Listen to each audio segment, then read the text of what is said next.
तीन तिगाड़ा काम बिगाड़ा। तीन बहुओं के रवैये से सासू माँ बहुत परेशान थी। दरअसल बात ये थी कि तीनों बहुओं में किसी बात को लेकर अनबन हो गई थी। तब से ही तीनों एक दूसरे से मुंह फुलाए रहती थी। ना कोई सीधे मुंह किसी से बात करती, ना किसी का कहना मानती। पड़ोसी भी इस बात को जानते थे और जाने कैसे कैसे बातें भी करते। इसीलिए सासू माँ ने तीनों बहुओं को तुरंत अपने कमरे में बुलाया। मैं कई दिनों से देख रही हूँ, तुम तीनों अलग अलग सारे काम कर रही हो। ये सब नहीं चलेगा, तीनों को मिलकर ही काम करना पड़ेगा। सास की बात सुनकर एकदम से बड़ी बहू बोल उठती है। नहीं मम्मी जी, मैं इन दोनों के साथ कुछ नहीं कर सकती। मैं इस घर की बड़ी बहू हूँ, फिर भी ये मेरा कहना बिल्कुल भी नहीं मानती। अरे जेठानी जी, जानबूझकर मुझे डबल काम करवाती है आप। और छोटी मुझसे टेढ़े मुंह ही बात करती है। इन दोनों के बीच हमेशा सैंडविच बन जाती है मेरी, और मैं हमेशा आलू की तरह बीच में मसली जाती हूँ। मम्मी जी, इन दोनों को लगता है कि मैं छोटी हूँ तो इनके पैरों तले दब जाऊंगी, लेकिन नहीं, मेरा भी उतना ही अधिकार है जितना इन दोनों का है। बड़ी आई दोनों मेरी चुगली करने के लिए, मुझे क्या कम समझ रखा है। तीनों बहू एक दूसरे से बहस करने लगती है और सास दोबारा ये देखकर टेंशन में आ जाती है और सबसे कहती है, चुप हो जाओ, अब से तुम तीनों सारे काम एक साथ करोगी, आंख बंद करके एक दूसरे की बात सुनोगी।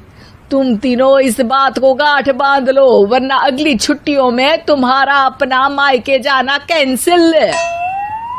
सास की बातें सुनकर डर के मारे तीनों हामी भर देती हैं। जी मम्मी जी, मैं समझ गई। हाँ मम्मी जी, जैसा आप कहें। आप जो कहेंगी मैं वही करूंगी। तीनों बहू सास की बात को गांठ बांध लेती है और वादा करती है कि अब से सारे काम वो तीनों एक साथ मिलकर ही करेंगी। ये सब देखकर सास खुश हो जाती है और वहां से चली जाती है। नीचे जाकर वो देखती है कि घर में शर्मा जी आए हुए होते हैं। सास जोर से आवाज लगाकर कहती है, अरे बहू, जरा चाय बनाकर तो लाना, शर्मा जी आए हैं। सास की बात सुनकर तीनों बहू तुरंत किचन की ओर भागती है और चाय बनाना शुरू कर देती है। मुझे तो एकदम मसाले वाली कड़क चाय पसंद है, तो हम शर्मा जी के लिए मसाले वाली चाय ही बनाएंगे। अरे नहीं दीदी, गर्मी के मौसम में मसाला चाय कौन पीता है? मैं तो शर्मा जी के लिए इलायची वाली चाय ही बनाऊंगी। ये कैसी बात कर रही हैं आप दोनों? मेरी मम्मी ने सिखाया है कि मेहमान को ज्यादा दूध और शक्कर वाली चाय देनी चाहिए, वरना वो घर वालों को कंजूस समझते हैं। तो मैं तो शर्मा जी को ऐसी ही चाय दूंगी। तीनों बहुएं अपने अपने तरीके से चाय में शक्कर, मसाला, पत्ती सब डाल देती है। उबलने के बाद तीनों मिलकर चाय बाहर लेकर जाती है और शर्मा जी और सासू माँ को देती हैं। चाय पीने के बाद शर्मा जी सासू माँ को देखकर शर्मा जाते हैं और शर्मिंदा महसूस करते हैं कि आखिर उन्होंने चाय पीने के लिए हामी क्यों भरी। सासू माँ भी चाय पीना शुरू करती है और कहती हैं, अरे बहू, ये कैसी चाय बनाई है? चाय है या मीठे दूध की बासुंदी? हाँ, चाय अच्छी नहीं लगी क्या? कोई बात नहीं, हम पराठा बनाकर लाते हैं। चलो चलो अंदर। हाँ चलो। हाँ, आती हूँ मैं भी। नहीं नहीं, मेरा पेट चाय ने ही चौपट कर दिया, वही काफी है। पराठे से पोपट नहीं करवाना, मैं तो चलता हूँ। शर्मा जी चुपचाप पतली गली से निकल जाते हैं।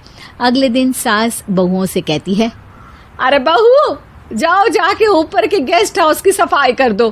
कल हमारे यहाँ मेरे दूर के रिश्तेदार आने वाले हैं, तो पूरे कमरे को चमका देना, समझी?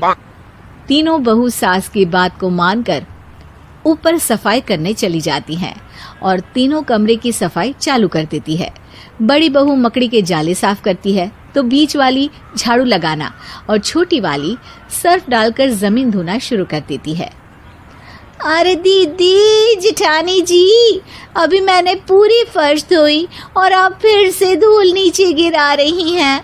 और मछली जेठानी जी, आप बिना झाड़ू की धूल यहाँ छटक रही हैं। अरे तीनों को साफ करना है, एक साथ सफाई करते हैं ना। अरे वही तो, हम साथ साथ हैं, घर साफ साफ है। तीनों बहू ऐसे ही काम में उलझ जाती है और 2 घंटे तक एक ही कमरे की सफाई करती रहती है। बहुत देर से अपनी बहुओं को ना देखने के कारण सास ऊपर कमरे में उन्हें देखने जाती है, लेकिन कमरे में घुसती ही वो गीली फर्श पर फिसलने के कारण नीचे गिर जाती है। ओरी मोरी मैया, हड्डी मरोड़ के रख दी। आए मेरी तो कमर ही टूट गई रे। तीनों बहुएं सास को उठाती हैं और बिस्तर पर सुला देती है। अरे मेरे हाथ पैर दर्द कर रहे हैं, दबा दो, आराम मिलेगा। हाँ जी माँ जी। अरे जी माँ जी माँ जी। और तीनों बहुएं एक साथ सास के हाथ को दबाना शुरू कर देती हैं। माँ की तो चीख ही निकल जाती है और नतीजा ये होता है कि सास के बचे हुए शरीर में भी दर्द उठ जाता है। हाय राम, ये क्या कर दिया तुम तीनों ने। अरे मेरी तो किस्मत ही फूटी है कि तुम जैसी बहुएं मुझे मिली। हे भगवान, पूरे शरीर में दर्द बढ़ गया है। अब तो पता नहीं कि चल भी पाऊंगी या नहीं। माफ करो, मुझे गलती हो गई मुझसे कि तुम तीनों को एक साथ काम करने के लिए बोला। सोचा था तीनों मिलके अच्छे से काम करेगी, लेकिन बड़े बुजुर्ग सही कहते थे कि 3 तिगाड़ा काम बिगाड़ा। तुम लोगों ने ये बात ना आज साबित करके दिखा दी। तुम तीनों को तो समझाना यानी मानो भैंस के आगे बीन बजाना है। तुम्हें अकेले अकेले काम करना है ना, तो अब से तुम अकेले ही अपना अपना काम करो। तीनों बहुएं वहां से जाने लगती है। अरे कहाँ जा रही हो? आप ही ने तो कहा कि अपना अपना काम तो मुझे मुल्तानी मिट्टी लगानी है। अरे मुझे भी तो नेल पॉलिश लगानी है, मुझे ना मेहंदी लगानी है। सास अपना सर पीट लेती है और कहती है, अरे मुझे भी लगाना है कुछ। क्या माँ जी? क्या माँ जी? क्या माँ जी? तुम्हारे घर वालों को फोन तुम्हारी हरकतें बताने के लिए। मुझे हार्ट हो रहा है बिग बॉस, मुझे हार्ट हो रहा है, मुझे हार्ट हो रहा है मुझे। Don't touch me! Life is too short to argue. Just say and move on. तुम जो गुमसुम हो तो मैं हैरान हूँ, ये राज कैसे तुमको बताऊं। रवीना के 2 बच्चे थे। वो एक बड़ी कंपनी में काम करती थी। उसके ऑफिस जाने के बाद उसकी सास उसके बच्चों को संभाला करती, लेकिन रवीना को इसकी कोई कदर नहीं थी। एक दिन रवीना अपनी माँ से फ़ोन पर कहती है, मम्मी क्या बताऊं, मेरी सास तो बिल्कुल अच्छी नहीं है। वो समझती नहीं है कि मुझे कितना काम करना पड़ता है। एक तो ऑफिस तक का लंबा सफ़र और फिर 9 घंटे लगातार काम। बैठे बैठे तो मेरी पीठ अकड़ जाती है। खुद तो सारा दिन घर में मजे करती है, जब मन करा सोए, जब मन किया खाए। तभी उसकी सास वहां आ जाती है। अच्छा माँ, मैं बाद में आपको फ़ोन करती हूँ। जी मम्मी जी, कोई काम है क्या आपको? क्या हुआ? रवीना बहू, सारा दिन तो तू ऑफिस के मजे लेती है, लेकिन यहाँ ये बच्चे मुझे आराम भी नहीं करने देते। मेरी तो तबीयत खराब हो रही है। तो आपको लगता है कि मैं दफ्तर में मौज करती हूँ? आपको क्या समझाऊं, छोड़िए। माँ, काम करना भी जरूरी है। मजबूरी नहीं होती तो मैं खुद ही अपने बच्चों को देख लेती। अब आज तो छुट्टी है ना, आज तो कम से कम घर का काम कर ले। बहू काम शुरू करती है। बच्चे के साथ काम करना उसके लिए असंभव हो जाता है। वो जाकर बच्चा सास को देती है और कहती है, मम्मी जी जरा बच्चा तो पकड़ लीजिए, मैं घर का काम कैसे करूं? जैसे मैं करती हूँ रोज बच्चे के साथ। तुझे बताऊं तो तू सोचती है कि कोई बड़ा काम तो है नहीं, बच्चा तो सोता रहता है। अब देख लिया। खैर, बस मैं यही तुझे समझाना चाहती थी। ला, बच्चा मुझे दे और काम कर। बहू मुंह बनाकर वहां से चली जाती है। वो मन में सोचती है, बात तो सही है, बच्चे के साथ घर का काम करना असंभव है। वो किसी तरह काम करती है और अगले दिन ऑफिस के लिए निकल जाती है। ऑफिस में उसकी सहेली उससे कहती है, यार तू तो बड़ी लकी है, तुझे तेरी सास खाना बना कर देती है, बच्चे भी देखती है और तुझे किसी बात की चिंता भी नहीं होने देती।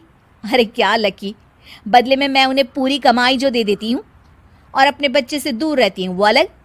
हर किसी को ना दूसरे की प्लेट में ज्यादा घी दिखता है, जा अपना काम कर। अरे फिर भी ये तो है, यहाँ हमारे बच्चे को मैं क्रैश में छोड़ती हूँ, हर पल डर लगा रहता है कि क्या कर रहा होगा। खैर चल, मुझे क्या। बहू घर आती है तो देखती है कि उसकी सास उसके बच्चे को बड़े ही प्यार से खिला रही होती है। वो माँ को देखकर खुश हो जाता है। बहू मन में सोचती है कि बात तो सही है, सासू माँ सारा दिन काम करती है, मैं ऑफिस से आकर भी काम नहीं करती हूँ।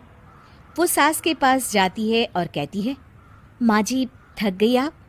और क्या, सारा दिन चक्कर घीनी की तरह पूरे घर में घूमती रहती हूँ और अब उम्र भी नहीं रही। लेकिन चल तू बता, क्या हुआ, कुछ काम है क्या? बहू कुछ नहीं कहती, मुस्कुराकर वहाँ से चली जाती है। लेकिन अगले दिन सुबह सुबह बहू सास से पहले उठकर उन्हें चाय देती है। अरे आज सूरज कहाँ से उगा है, तू पहले उठ गई? चल अच्छा किया, मरने से पहले तेरे हाथ की चाय तो पी ली। चलो अब चलकर किचन में लगूं। माँ जी, आपको आज से काम करने की जरूरत नहीं है। काम करने की जरूरत नहीं है मतलब? क्या तू करेगी आज से सारा काम? इतने अच्छे तो हमारे नसीब नहीं है भाई। नहीं माँ जी, मैं नहीं करूँगी, ना ही आप करेंगी, बल्कि ये करेगी। तभी वहाँ एक काम वाली बाई आ जाती है। ये कौन है बहू? माँ जी, ये नौकरानी है और आज से सारा काम यही करेगी। मुझे माफ़ कर दीजिए माँ जी, मैं नहीं समझ पाई कि आप थक जाती हैं। आज से आप सिर्फ आराम करिए और मुन्ने के साथ खेलिए। और सास बहू बच्चे के साथ खेलने लग जाते हैं।